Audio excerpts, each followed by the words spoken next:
What makes a person commit mass murder? How can someone reach a point where they're capable of such an unthinkable act of violence? The paths that lead there are tangled and complex, but researchers and psychologists often point to one critical breakdown in the human mind: a deep, catastrophic failure of empathy.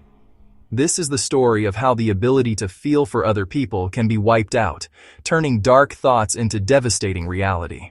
What makes a person commit mass murder? How can someone reach a point where they're capable of such an unthinkable act of violence? The paths that lead there are tangled and complex, but researchers and psychologists often point to one critical breakdown in the human mind: a deep, catastrophic failure of empathy.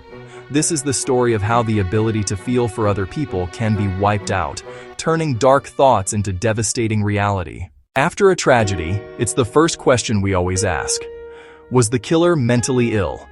We're looking for a simple answer, a way to make sense of the horror, but the data tells a much more complicated story. While a severe psychotic illness can be a factor, it's not the main driver in most cases. Some research suggests it's involved in as few as 5% of mass shootings. In fact, the majority of violent acts are not committed by people with a diagnosed severe mental illness. The popular idea of a killer who just snapped is mostly a myth, one we've been fed by our search for easy explanations. The truth is, people with diagnosed mental illnesses are far more likely to be the victims of violence than the perpetrators.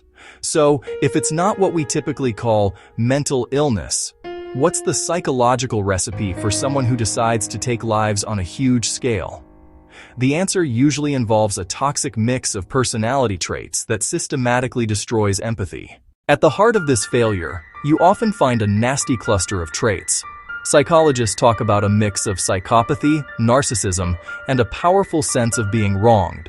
Narcissism, that intense, all-consuming sense of self-importance, is a really common thread. When you see the world through a narcissistic lens, you believe you're special and you deserve the best. And when the world doesn't treat you that way, the reaction isn't just disappointment, it's rage. These individuals start collecting injustices, both real and imagined. A failure at work, a social rejection, a romantic disappointment. These aren't just bumps in the road. They're seen as profound, personal insults. This builds a dangerous us versus them mindset. The future shooter sees themselves as the victim, and in their twisted logic, violence becomes a justified payback against a world that has hurt them. Other people stop being people, with lives, hopes, and families of their own. They just become symbols of the shooter's own failure and pain. This transformation doesn't happen in an instant. The FBI makes it clear: attackers don't just snap. They think, they plan, and they prepare. It's a slow radicalization, often happening in isolation and fueled by an inability to handle life's normal ups and downs. Many shooters have a history of bullying or harassing others, which shows they never learned how to deal with conflict in a healthy way. A chillingly common part of this journey is suicidality. A 2024 study found that from 2000 to 2019, about 41% of mass shooters attempted suicide during their attack. Many mass shootings are really murder-suicides. The attacker has hit such a low point of hopelessness that they decide to end their own life. But first, they want revenge on the world they blame for their misery. The desire to be infamous, to turn a life of feeling powerless into one final, horrific act of power, is a huge motivator. They're writing a bloody ending to their own story, and they want everyone to watch.